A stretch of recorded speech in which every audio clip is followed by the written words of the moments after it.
Olá, meus irmãos, tudo bom? Muito prazer falar com você nesse domingo. Preparado para a mensagem de hoje à noite? Então tá bom. Nós vamos começar uma nova jornada. Este mês de agosto nós vamos falar sobre Deus no controle da mente. Tá bom? Então a gente tem seguido mês a mês uma jornada diferente. E cada jornada tem o objetivo de trazer à nossa memória o quanto que nós precisamos colocar Deus no centro da nossa vida. O tema que nós trouxemos para este ano é Deus em primeiro lugar. Eu espero que você esteja colocando Deus em primeiro lugar na sua vida e em cada mês, com uma série, com uma jornada diferente, você também esteja crescendo na fé cristã, que você cresça compreendendo o quanto Deus precisa estar bem no meio, bem no centro, tá bom? Da nossa história. Vamos ter uma oração e aí então a gente vai trabalhar hoje com o primeiro tema do mês, que é uma mente transformada pela palavra, tá bom? Senhor, muito obrigado por mais este domingo. Nós te agradecemos pelo teu cuidado conosco, pela tua graça, tua misericórdia. Te agradecemos, ó Deus, por tudo aquilo que o Senhor tem feito por nós, pelas maravilhas, ó Deus, operadas na nossa vida. E temos somente que te agradecer, mas também pedir misericórdia por nós, porque somos pecadores, constantemente estamos errando, falhando, precisando, Pai, do teu socorro. Obrigado por este início de mais uma jornada. Pedimos tua bênção sobre este mês. Que o Senhor nos ajude, que o Senhor nos instrua sobre o caminho, ó Deus, em que devemos andar. Fala conosco neste momento, em nome de Jesus. Amém. Muito bem, vamos lá então. Uma mente transformada pela palavra, tá bom? Quero usar uma passagem bem conhecida, que acho que vocês até poderiam recitar essa passagem, que diz: Rogo-vos, pois, irmãos, pelas misericórdias de Deus, que apresenteis os vossos corpos como sacrifício vivo, santo e agradável a Deus, que é o vosso culto racional. E não vos conformeis com este século, mas transformai-vos pela renovação da vossa mente, para que experimenteis qual seja a boa, agradável e perfeita vontade de Deus. Facinho, né? Romanos capítulo 12, o verso 1 e 2. Bom, gente, nós vivemos numa era, é chamada a era da informação. Eu acho que nunca houve tanto conhecimento disponível e, ao mesmo tempo, tanta confusão. A cada dia nós somos bombardeados por notícias, por opiniões, por ideologias, pelas redes sociais, pelos vídeos curtos, ou seja, e uma avalanche de conteúdos que disputam a nossa atenção. Há uma batalha silenciosa acontecendo todos os dias. E essa batalha, ela se encontra na nossa mente. Por causa do bombardeio de informações, por causa dos muitos conteúdos que a gente todos os dias acompanhamos, a nossa mente ela é bombardeada o tempo todo, tá bom? Por ideias e também por pensamentos. E Satanás sabe que antes de dominar o comportamento, é preciso influenciar os pensamentos. Afinal, irmãos, aquilo que ocupa a mente molda as nossas escolhas, forma o caráter e direciona a nossa vida. Por isso que Provérbios capítulo 23, verso 7, ele diz assim: porque como imagina em sua alma, assim ele é. O coração e a mente caminham juntos. Nossos pensamentos alimentam nossos sentimentos e estes influenciam as nossas atitudes. Por isso, Deus não deseja apenas mudar nossas ações. Deus deseja transformar a maneira como pensamos. Por isso que a verdadeira transformação cristã não começa nas nossas mãos, tá? Nem nos nossos pés, nem na nossa boca. A transformação cristã começa na nossa mente, tá bom? Quando Paulo escreveu esta carta aos Romanos, era mais ou menos aí pelo ano 56, 58 depois de Cristo, tá bom? O apóstolo Paulo, ele estava na cidade de Corinto. E é muito interessante o livro de Romanos, porque você vê que eu li para vocês Romanos 12, né? Mas nos 11 primeiros capítulos, praticamente Paulo faz uma defesa das grandes doutrinas cristãs. Ele fala, por exemplo, sobre a universalidade do pecado. Ele fala sobre a justificação pela fé, ele fala sobre graça, ele fala sobre a vida no Espírito, ele fala sobre a soberania divina. Mas é interessante que no capítulo 12, o capítulo que nós lemos agora há pouco, Paulo parece que faz uma mudança importante de assunto. Ao invés de falar dos aspectos doutrinários, Paulo começa a falar dos aspectos práticos da vida cristã. É mais ou menos como se ele dissesse assim: bom, agora que vocês já conhecem o Evangelho, vocês precisam aprender a viver de maneira coerente com o Evangelho. Então, quando ele começa o 12, é como se ele falasse isso: bom, eu já ensinei para vocês a parte doutrinária, agora então eu preciso mostrar para vocês a parte prática.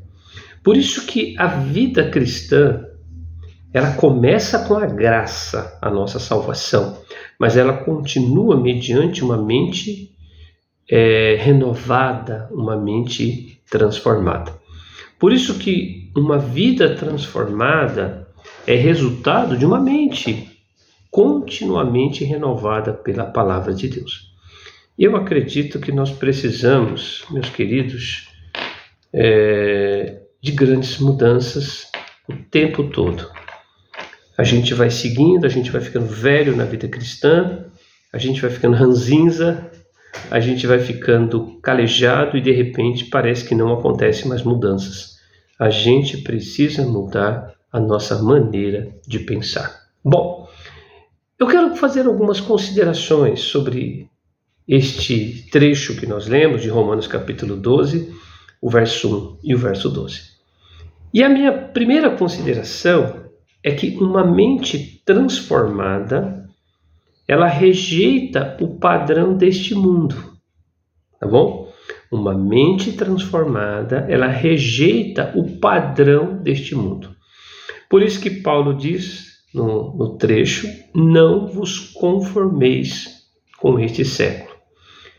Não vos conformeis, tá? Esta expressão, na realidade, ela se resume em uma única palavra grega, mas ela dá uma ideia de moldar-se ao padrão externo. Então, não vos conformeis significa não se molde ao padrão externo. Essa palavra também significa assumir a forma de algo, adaptar-se ao sistema ao redor. É isso que significa não vos conformeis. Paulo, ele afirma o seguinte: não deixem que o mundo dite o formato da vida de vocês. É isso que Paulo está falando. Não vos conformeis com este século. Essa palavra grega, século, é a palavra aion. E ela se refere ao sistema de valores que se opõe a Deus.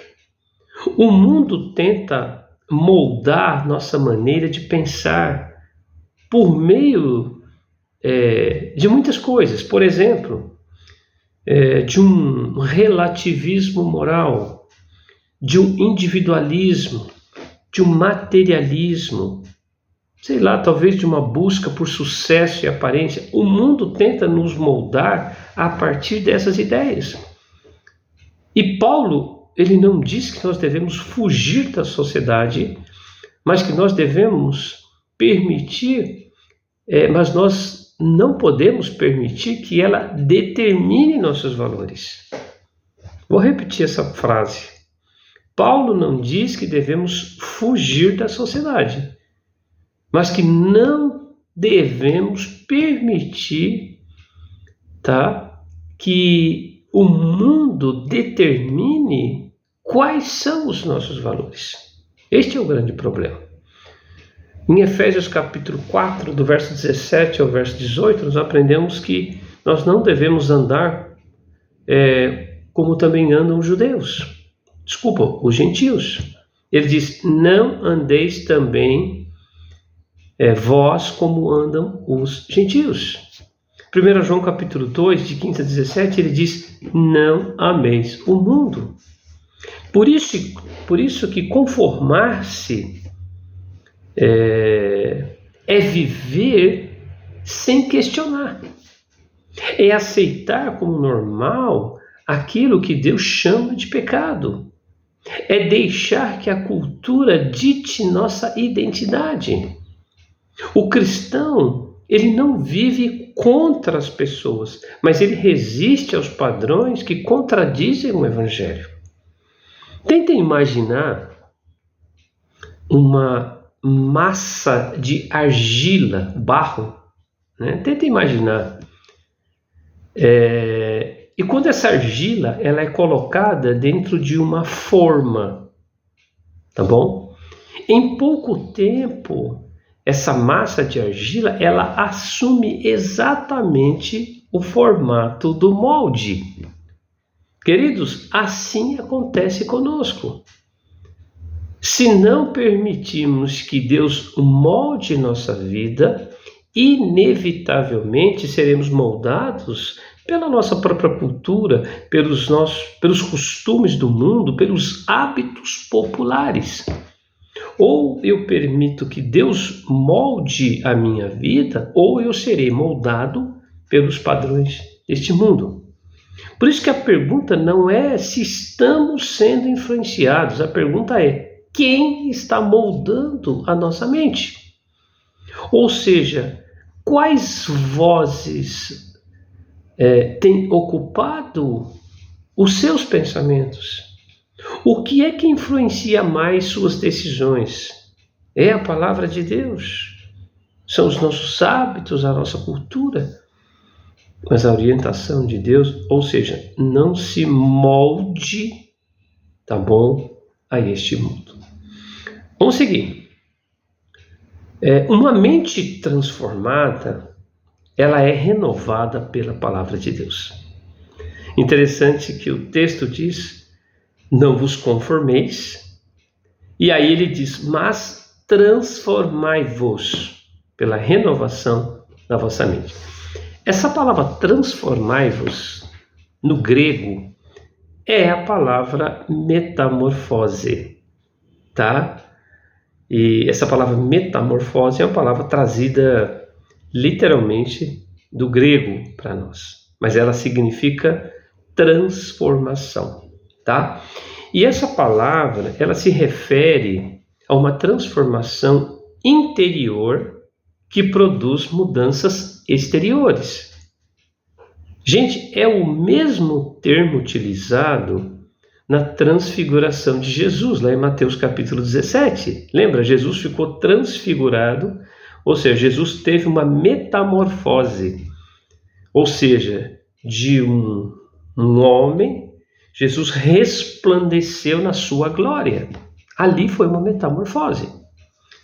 Por isso que não se trata de uma espécie de maquiagem espiritual, mas é uma mudança profunda de natureza. Nós precisamos ter uma mudança profunda na nossa natureza. A outra palavra nesse trechinho é a palavra renovação. Então ele diz: transformai-vos pela renovação, tá? Essa palavra renovação, ela significa tornar novo. Ela significa restaurar, renovar completamente. Por isso que Deus não apenas melhora a nossa mente, mas Ele renova a nossa mente. A mente, ela não é renovada automaticamente. Ela precisa ser alimentada continuamente pela verdade da palavra de Deus. Eu gosto de pensar na oração de Jesus, João 17:17, ele diz: santifica-os na verdade. Ele diz: a tua palavra é a verdade. A palavra não apenas informa, mas a palavra transforma, tá bom? Mas como que a palavra renova a mente? Gente, a palavra corrige nossas crenças falsas. A palavra corrige nossos pensamentos destrutivos. A palavra corrige nossos medos. A palavra corrige as mentiras sobre Deus. A palavra corrige mentiras sobre nós mesmos. Vamos dar um exemplo bíblico para vocês sobre isso. E para mim o exemplo bíblico é Josué. Veja, antes de assumir a liderança de Israel, Deus não lhe deu uma estratégia militar. Deus disse: não cesse de falar deste livro da lei, antes medita nele dia e noite. Vocês conhecem essa passagem de Josué 1:8. Antes de conquistar Canaã, Josué precisava conquistar a sua mente. Tá? Vamos dar uma ilustração também. Um computador infectado por um vírus, ele começa a funcionar de forma errada.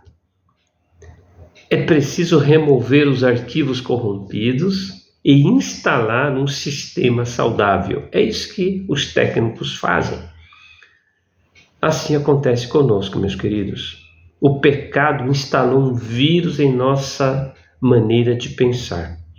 A palavra de Deus restaura nosso sistema interior, tá? E eu quero fazer uma pergunta para você pensar. Quanto tempo você passa nas redes sociais? Quanto tempo você passa alimentando a sua mente com aquilo que vem diretamente do mundo e o quanto que você alimenta a sua mente com as Escrituras? Pense sobre isso. Quem sabe está na hora de fazer uma mudança de prioridade aí, tá bom? Por isso que a nossa mente sempre vai refletir aquilo que mais a alimenta. Tá ok? Última consideração. Uma mente transformada, ela discerne e vive a vontade de Deus. Pronto, agora saiu. Uma mente transformada discerne e vive a vontade de Deus. O trecho que nós lemos diz: para que experimenteis qual seja a boa, agradável e perfeita vontade de Deus. Veja que o objetivo da renovação da mente não é acumular conhecimento, mas é viver segundo a vontade do Senhor. Esta palavra experimentar, ela significa testar, aprovar, reconhecer como verdadeiro. Quem tem a mente renovada desenvolve discernimento espiritual, passa a enxergar a vida pela perspectiva de Deus. Eu gosto de pensar em Salmo 119, 105, lâmpada para os meus pés é a tua palavra, né? Colossenses capítulo 3, verso de 1 a 2, pensai nas coisas lá do alto. Filipenses 4:8, tudo que é puro, tudo que é verdadeiro. Aí ele fala uma série de virtudes, aí ele diz: seja isso que ocupe o vosso pensamento. Lembre-se de Daniel, né? Daniel estava lá na Babilônia. Daniel foi cercado por uma cultura contrária à sua fé. Daniel recebeu outro nome, outra educação, outra alimentação. mas a sua mente permaneceu firmada em Deus. Por isso que ele conseguiu discernir e permanecer fiel ao Senhor. Gente, imagina um navegador do GPS. Imagina aí, você tem lá o seu Waze, né? Quando nós seguimos o mapa correto, nós chegamos ao nosso destino. Mas quando nós ignoramos a rota, nós corremos o risco de nos perder. Por isso que a palavra de Deus é o GPS do Pai para a nossa mente. Ela recalcula a nossa rota sempre que nos desviamos. Uma mente renovada aprende a perguntar: isso aqui é para a glória de Deus? Isto está de acordo com as Escrituras? Esta decisão honra a Cristo? A mente renovada, ela faz estas perguntas. Vamos concluir a mensagem? Toda transformação verdadeira começa dentro de nós. Não basta mudar nossos hábitos, é necessário renovar nossos pensamentos. Porque quando Deus transforma a mente, os valores mudam, as escolhas mudam, os relacionamentos mudam, o caráter muda, a vida muda. Por isso que uma igreja forte, ela nasce de crentes com a mente governada pela palavra de Deus. Queridos, o texto que nós lemos, ele diz que nós devemos transformar a nossa mente. Ele diz: não vos conformeis com este século, mas transformai-vos pela renovação da vossa mente. Não vos conformeis, transformai-vos. E ele diz: pela renovação de onde?